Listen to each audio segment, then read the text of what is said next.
Yes, yes, not being able to navigate the challenges that comes on the way. Right. Correct, correct.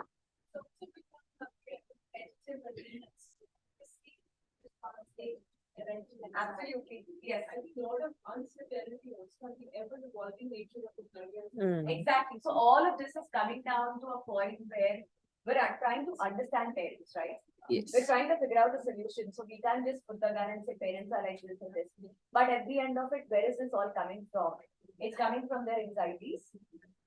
Is coming from their concerns. Yeah. After pandemic, you know, working with all of these students, parents are Yes. Absolutely. To be a parent in today's day and age deserves a lot of respect because of all these challenges that they're dealing with. Yeah. And like you said, they're not aware of entire information. There's a lot of insecurities, competition. So all fears around all of this, right? So there's fear, there's anxiety. And there is a parental perspective to counseling and counselors is completely different. What we want and what we understand and our perspective differs from the parents' perspective. And that is the biggest challenge that all of us are facing and that is why we need to bridge that gap, that understand each other's perspective. Once we do that, it'll become an easy task for all of us, right? So these are some, yes. Yes. So if you look at it, why it is difficult to manage parent expectations, you will see some of the things that you have already identified. Yes. So there are mismatched expectations, outdated information, pressure and anxiety, limited awareness of options, cultural and societal expectation. This is the biggest thing. Whether I am not sure, I'm sure everybody must have come across this. All of us from different parts of India and the world, right, must be experiencing this. Fear of failure. Parents are always worried that my child should get the best because they have this fear of failure. Overbearing involvement, lack of understanding, communication challenges, and unresolved parental aspirations. These are the keys that really, it's difficult for all of us to manage. Okay, so how do we kind of the parent is very much involved in the PPMs and everything. Correct. But when it comes to the higher class, the coming is very less. They don't understand your child unless and until he has come up to the higher class. Exactly. We have this little joke in our school when it's time for the first parent orientation session at grade like play school or nursery. You have all mothers and fathers in the audience. After that, you don't see the fathers until grade 8 when it's time for subject selection, and then straight in grade 10. And then the parent wants something which the child doesn't have any interest in. Absolutely. Sometimes I think it's also prestige issue. Yes. My friend's child is doing this to my child. Right. All right. We get back to the. So hello everyone online. We can see you now. I hope Hello. you all are able to hear us. If there's anything you would like to share, just unmute and you can speak. Okay. So let's now come to solutions. The whys, everybody is understood. Okay. And everybody is aware of the whys. But how do we deal is the how is very important. Right. And all of us are here because we want to know the how. Okay. The why everybody is clear with. So I'll ask Dhwani and Kshitiza to take you through the how, when Shraddha and I will kind of also give you some other strategies later. Yes. All right. So now that we kind of understood exactly the key factors that come in play when it comes to your career counseling practice with parents, right? So your typical for us, what we see is borderline, just the larger picture. You kind of win their trust. Most important in your communication with them, in your any kind of problem solving. The most important part is we all communicate differently, right? So the way we win their trust, very important. It takes a while to build it, earn it, and then win it. So once you do that, you say that this color is not red and blue, they'll believe you blindly. And it's happened with me, where, of course, I did not say that this is blue, but yes, I know about certain, right fit things for the child. And I just said, go for this. And they went, and a year later, again and again, they came back saying that, thank you. We believed you blindly, trust me. And it was the best decision we took. So it's just that how you win their trust. We'll come to that. Their parents' open-mindedness. We know a lot of things limit themselves, but get them to be more open-minded as compared to a fixated mindset. Again, fixated mindset will make them more overwhelmed at the end of the day. So we want them to be more open to new ideas, to new careers at the end of the day. And parents' participation. Like you all mentioned that sometimes they are just not involved, right? So we'll come to that. Before we move on, the triangle has what? Counselor, parent, and the student, right? So how can we forget student? We just understood parents in a holistic way, that what are the key factors that we need to take care of, right? And where are they coming from? Now students, what about them? What is it that they really, really face? What is it that they want? When it comes to parents and counselors, what do they want? Have you thought from their perspective when it comes to more specific, not just about their decision making, just with parents and counselors, or from counselors for parents? They want to be listened to. They want to be understood. Yes. What else? They want to be trusted. Yeah. They do not want to be judged. Exactly. They want right guidance. Do they think they really have the means? Sometimes we feel they're arrogant, they don't know how to talk, but do you really think they need help with expression also? Why they neglect, they ignore, they just don't respond? Maybe they're facing issues with expression also. Yes, someone from behind?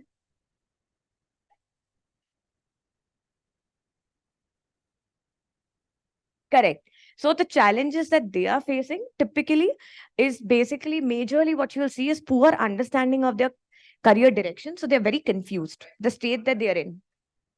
You have to understand the psychology of the child, parent, and we have to bridge the gap.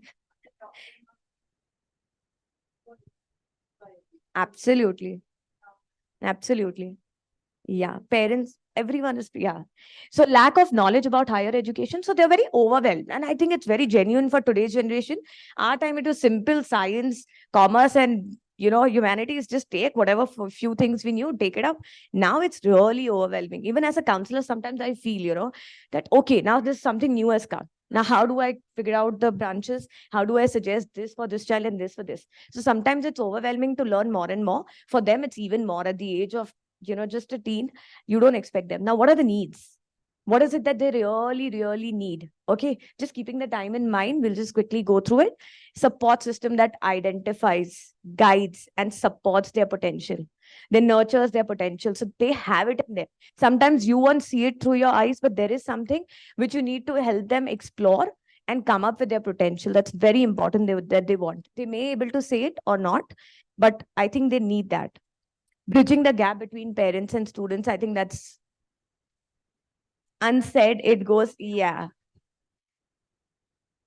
All right. So I'm just going to be introducing a Casway model of communication. Anyone knows about this? Has read about this, heard about this, tried it out? Anyone? No. All right. So this is a Casway model of communication, typically used for conflict resolution. I'll have Kshitiza tell you a little bit about this. So, see, we all know the basic layman words, we all know the processes which we all have been following, but we thought to kind of introduce you to a technical part, which is, if you'll see our next slide, can we have the next slide? It is almost like what we have been talking, but then we are just trying through the Casway model. The model tells us that which step has to be the first step, and then move on, and you finally reach the place where you are trying to, make a perfect triangle where the student is happy, the parent is happy, and ultimately, as a counselor, it's a satisfactory, situation for you. So, of course, as we have been time and again, and like ever since the session began, we are emphasizing a lot on communication. Because, as she mentioned, that winning the trust, how do we win the trust? Until unless we are not communicating with the parent, and sometimes it's not us, the parent does not have time, or has certain fixated mindset or something, they're not ready to communicate. But as a counselor, we can't give it up, because we have to see the student also, because ultimately we are working with the student. So communication is the key, where it should be the first step, where we are, kind of engage with parents anyhow, no matter, like I actually work in a residential school. So for me, it's a very different scenario, that I don't even mind up, picking up a call and call up a parent and speak about their kid, because the students are living with us, parent is far off, and then it's difficult for me to, bring all of them together on the same platform. But I do take that initiative, that I make sure I talk to parent. If there is any, differences happening between the parent, I'll share a story after this slide. Yeah. So, okay, so we're going to show you the same model and take it into parts, right? So this is the first stage of it, where the counselor builds things with the parent, all right, in different steps. And then we have the next model, which is where the parent, they want to take a picture. And then we have a parent, we guide the parent, the counselor guides the parent how to take your communication, the entire model with the child, right from earlier stages like grade 8 and 9, so that they build a certain cycle towards decision making. So by the grade level 11 and 12, there's absolute collaboration between the three when you set the base right? So this is basically what Kshitiza is talking, is how a counselor and parent can orient themselves towards the entire process slowly, and then we get on to the actual working with the child. So, in fact, the communication is best to start as early as possible. Usually in our scenario, we do start getting into the conversation with students and parents right from grade 8, and we want them to be actively participate. And we all know that, it could be avoiding some time or a busy thing, but whatever. They are a parent and they have a role to play, and I don't mind keeping them reminded about it. Then, of course, analyzing the situation. What is the situation? As I mentioned earlier, sometimes kids are also being stubborn and they don't understand. They are just talking something unreasonable. So, understanding a parent, making them understand that this is how you're supposed to deal. Analyze what your child is saying, what influence he or she is getting, and then understand. Because ultimately, it is the parent and a child. We are the outsiders, so they have to see. I always tell my students directly that you need to bring your parent on the same page, because they are going to pay up your fees. I'm not going to pay up your fees, right? So it's important for you to justify to them and bring them on your same page and bring them on your side, right? To understand. And sometimes, yes, a child might also need to make adjustments, right? Thirdly, what resources? Sometimes I send the personal videos and data to the parents also, right? That these are the resources, please check. If a child is saying something, he's saying it because he's been seeing resources and the presentations, and he's been meeting the people in the school. So please see these resources and understand whatever he's, kind of arguing on you, he's right. Right? He has a backup of the resources that we have been sharing. So I'm sharing same resources with you. You should also go through them and understand that, this is how the things are building up. Sometimes they don't know, like there are new careers emerging. After COVID, things have drastically changed, right? And we all know AI and everything is coming into the picture. The future skills are changing, and parents are still not very updated because that's not their area. So it's important, as a, like in our case, what we do, we have a quarterly or sometimes 6 months newsletter which goes directly to the parents from the careers department, where we emphasize on such changes which are happening in the industry. Because parents are busy with their lives, so they don't really do research on all these things. So we need to tell them that, these jobs are going to be redundant. Your kid is in grade 8 right now. When she graduates, it is going to be a lot different world. So please understand, don't think that, oh, she'll do this, she'll become this, and she'll be happily ever after. Right? So it's like that. And then over the years of 3-4 years, the communicating and building up the relationship with the parent, finally comes the time where we execute the plan. Because over the years, we have made a plan from 1 to 5. We have reached the place where the plan is ready, and now we only take to follow the plan, which is grade 12. So I really, suggest all of you that start working early, and by grade 12, by the time the student comes to grade 12, we should only be left with college applications. That's it. Everything should be done, and all we need to do is to put a proper plan in place on pen and paper or anything, on a Google Doc or anyhow. Just keep all the collaborators in and make a proper plan, and that's the best way to execute. So yeah, as Dhwani was saying that, you will see the similar things, but now this is a conflict resolution model of a CASWay where communication is playing the key role, as we understand.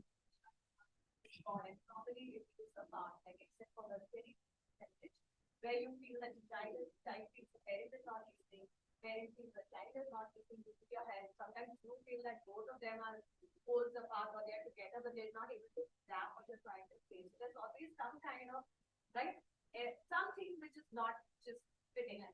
So then what do you follow? Ma'am, please take the mic. We can't hear you. Sorry.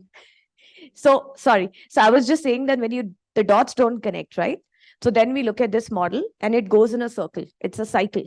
So you start from the communication, like even Kshitiza said, that what you do is you start early. Start building that rapport. Normally, what do we do? Tell me honestly, what time do you actually start communicating with parents? 10th, 11th, 12th, when it's really time to make that decision, right? More or less, right? Exactly. So 9th grade parents are also virtual audience. Would you like to say something? We generally communicate by grade 9, giving them the exposure that how does the counseling work, so that, 11th, 12th is not a big pressure.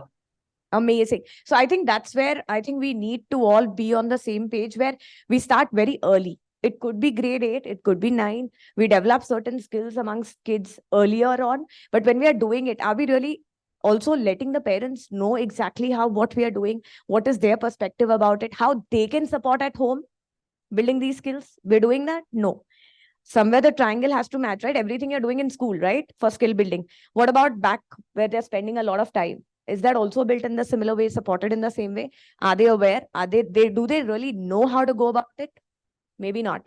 Now, when you spoke, right, that there are parents who are ambitious, but financially not ready. Now, what do you think? For example, a child wants to do medical, right? Very focused, very, easily achievable scores, passed out, got through. Parents suddenly, and they are aware that the child wants to do, because typically such aimed kids are aware, kind of we expect the parents to be ready. But have we really had a communication about this until a certain point? No. So again, when I say that such very focused communications, regardless of the child in grade 9 telling you medical, you may think that it may vary later. But do you think the financial readiness plan with the parents could start grade 8 and 9 instead of a little later? So these are few things which, again, the kind of communication you do, the kind of sharing of knowledge you do, automatically you will see parents being more interested, coming back.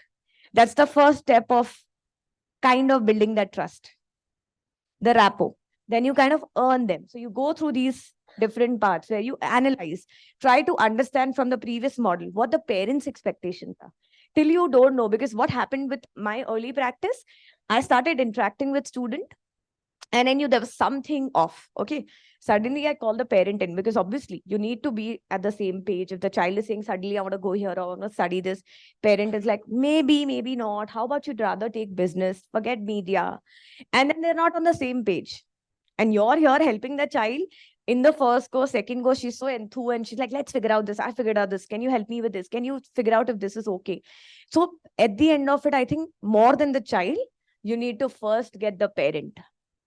Understand where are they coming from. Recently, I had a parent got through one of the finest, colleges, university in India, and they applied together, the child and the parent. suddenly the parent has this thing that I don't want the child to go to the city. I'm like, in the first place, and this is out of my practice because now I'm not, but just generally she called to just talk and needed some other guidance.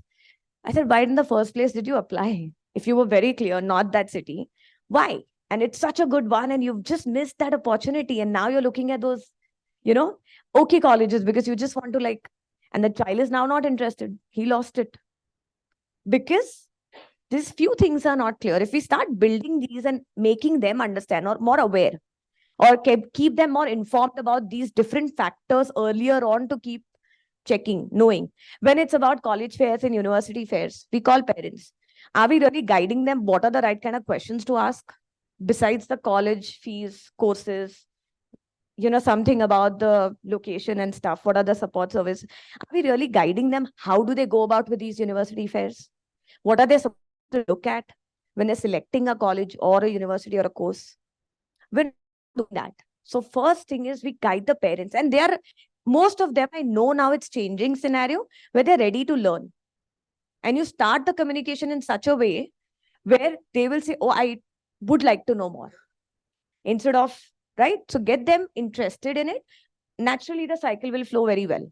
And then it comes back to the entire processes where you're trying to help them with, this is the step where you tell the parent earlier on. Once they've got the previous model in, when the parent is with you, then you both tell them, ma'am, this is how we're going to go about with the child. By this, depending on your individual bits, where by grade 9, we should be at the stage 2. By grade 10, you should start after the 10th exam, start narrowing some options with the child. Let him lead, let the child lead. You just support, just build that up. You don't need to judge. So now what will happen? Here, the parent where the child is exploring and trying to say, what are you looking at this and that? The parent is well aware. Parent exactly knows what the child is doing and how much to support and how much to stop, or know where to interfere or where to, share, inform. So then it comes to about synthesis part. You then go about to valuing. Now here, the parents typically who are against the child's wishes, some of them definitely are very collaborative. Nowadays, we see a lot more supportive parents, but the parents who are the ones who say, okay, they don't know, yeah, I'm telling you, he's very good with science, let him take this up. So these people, when they are doing this entire process together with you, and they are direct contact for the child, you're not interfering, you're just guiding the parent. Here, they'll start valuing. When the child is doing something, of course, as a typical parent, we all know we have our thing nagging with the kid, but still, they'll still value at least that bit that, okay, he's exploring and maybe he's going that direction. They may not agree. I'm not saying yes, but they may at least still be like, okay, you figure it out. I'll go back to the counselor. Maybe she'll help me out. How do I handle this conflict within? At least they'll acknowledge. Exactly. So that part of those conflicts will be achieved naturally, introspecting themselves. The parent will come to you first, then going against the child first. So these things make a lot more sense. And the last part is execution, where you finally, I'm talking about the decision-making cycle, but overall, if you see, you will get them both together and it's easier to solve those conflicts like this, right? And then you go back to the communication, where you go back to the whole cycle, if required, in the further steps similarly, right? So it ends at the communication part where, let's say if it's a decision-making thing, what will it end with the communication? That they both as a parent and child together come to you, very clear, telling you that, ma'am, this is my plan A, B, and C. That's when it's like, you've achieved. I would like to add up here is that, when you are developing such communication models with the parents, sometimes, as I've been mentioning, the students are very, kind of, in different opinion with parents. And we as a parent or a counselor, we understand that the parent is right here, but Gen Z being Gen Z, it's difficult. So what I usually suggest to parents is that be firm and be open with your child. So what I have seen is usually that parents in any, mode, or just to, avoid the situation, what they do is, okay, do it, we'll see later. But that's not the point. Please tell them to be firm. If they want to send the child abroad, be clear that yes, you will go abroad, because application process to abroad is rigorous. Once the child does the application, he gets into the college, and now then the parents said, I don't have funds. I just said because I thought you won't be able to make it. So it's very important. These are real life examples that I'm giving, I've been dealing with. So it's very important for our parents, from us counselors, to make them understand, please be clear and firm with your kids. If it's India, tell your kids clearly it's India. If it's abroad, please manage it, because a child goes into a whole process of rigorous college applications abroad, and at the end of it, they have to leave the seat, right? And then again, now we are on back square one, where we have to do Indian applications now. A child is running from pillar to post to get into some college, right? So please tell them to be firm. Yes, please.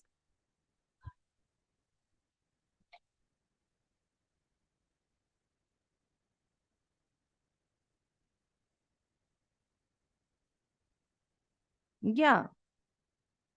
Yeah. So yeah, that's what, because then it's a lot of mental pressure on a kid, right? And so just tell them to be firm with their kids. Please be open, clear, and firm with your kid. Don't just go with the flow with them and say, just avoid the situation. Okay, kar lo, we'll see when you get into a college, right? So Shraddha and Sakina has got some strategies further. We have mentioned one of the technical model, but they have some day-to-day strategies to share with you all. Okay. A quick raise of hands. How many of you did some WhatsApp communication right now, sitting in this session? Or which is the fastest communication? If you want to know what's the next session, what's the fastest way to do? One is the app. Second, WhatsApp. Okay. And when we want to ease out this communication anxieties of parents and the students, a simple thing, individual consultation. We meet parents hardly once, twice, max 3 times, right?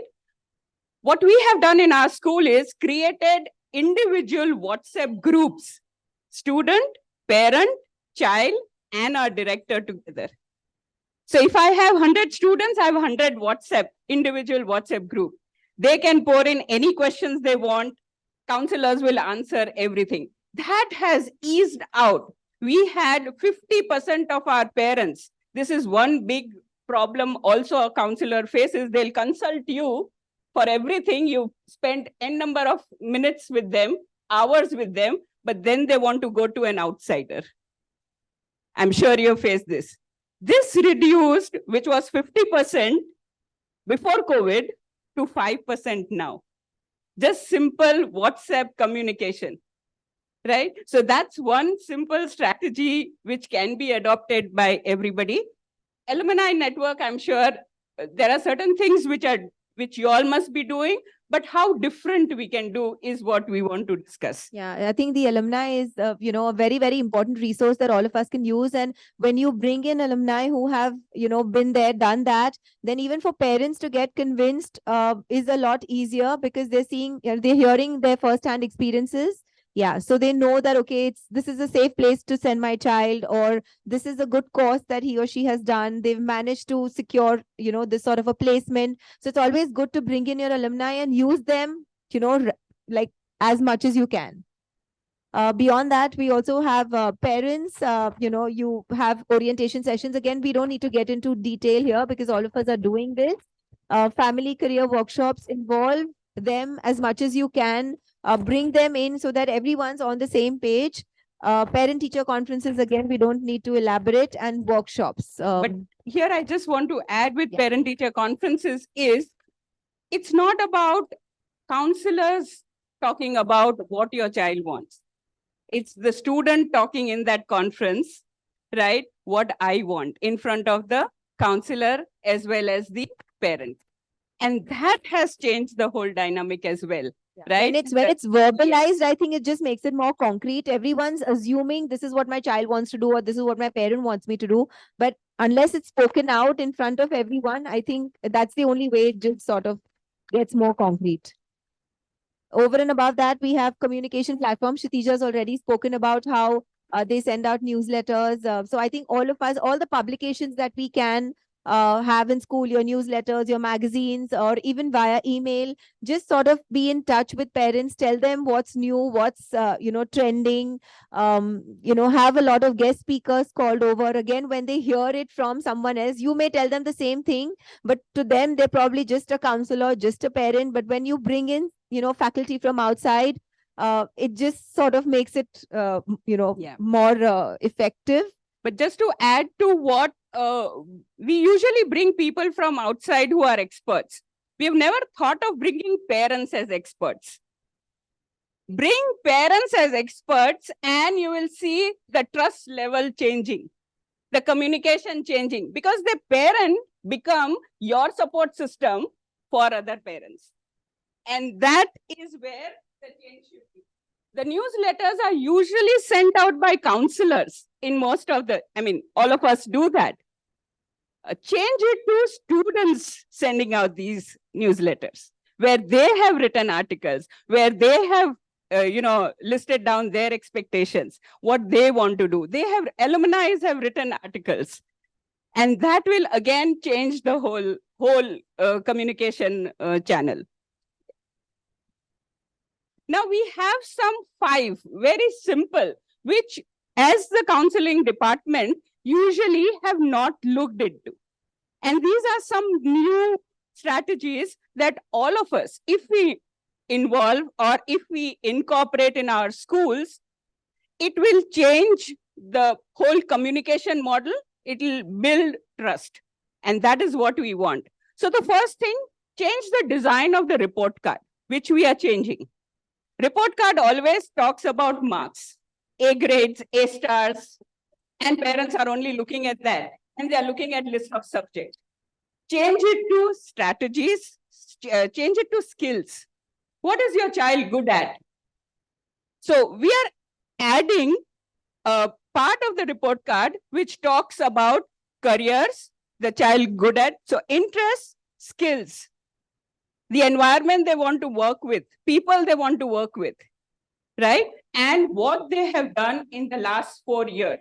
If you all go to mastery.org, there is an online platform where you can create report cards which are competence-based report cards, and that can be sent to universities as well. Where if you say, I have communication, I have collaboration skills, what have I done in my last 4 years which talks about my collaboration? No, all evidences are very much there. Also, then the report card is so unique to that particular child or student, I mean, it's not just reading like any other report card, which is just showing you grades, A stars. 20 report cards could be the same, but this is very, very unique and specific to that individual that you are, writing about. So a parent looking at a progress report from grade 5 onwards doesn't worry, don't have any anxiety. And we as counselors, it's easy to tell. Okay. The second thing we need to change is parental involvement in assessment. Not only academic assessment, but counseling assessment as well. Be open to seek their feedback, right? Also change the PTMs into not only academic PTMs, but counseling PTMs, where every teacher or a child advisor in school or school parent talks about, there's a PTM only for that. Not only the counselor is talking. If every teacher talks about that, every advisor talks about that, I as a teacher myself, I'm a counselor as well, a teacher, I know those students in and out from grade 9. And I sit in the PTM, not only discussing the skills and the performance, academic performance, but also what the child wants. And that really changed the game. Yeah, the feedback is what Sakina has already told you. We're always taking feedback from parents for, various other activities in school, events and things like that. But how often do we end up taking feedback for the counseling process? So, some of us may be doing this, but I think this is something that needs to be done just to ensure that we as counselors are on the right track. Is the child making progress? Is this helping them? I think we just need to take that sort of regular feedback from parents.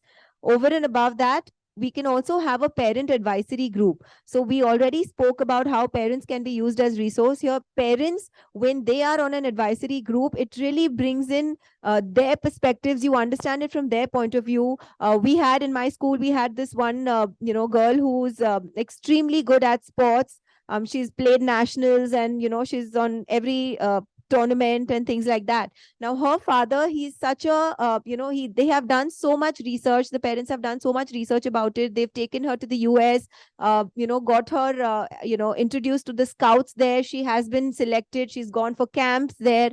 And now today, when we bring him in, there's so much, there's this whole wealth of information that he provides us, which we didn't know as counselors also. So I think when they have been through the process, they bring in their own unique perspectives, and it's always good to have them on board as well, so that the counseling is entirely, it's more of a holistic process than just a one-sided interaction. We had a group of parents whose children are academically excellent. And they would come and tell us, we want this guidance, we want that guidance. And they were very well researched, beyond our research, right? So one fine day we said, why don't you all come and take a session for the parents? And when they took that session, you should have seen the whole dynamic completely different. It was not one counselor speaking about anything. It was 10 different counselors, though they were parents. And then they started coming to school often and taking these expert sessions. So that also helps. And then last, this we miss out all the time.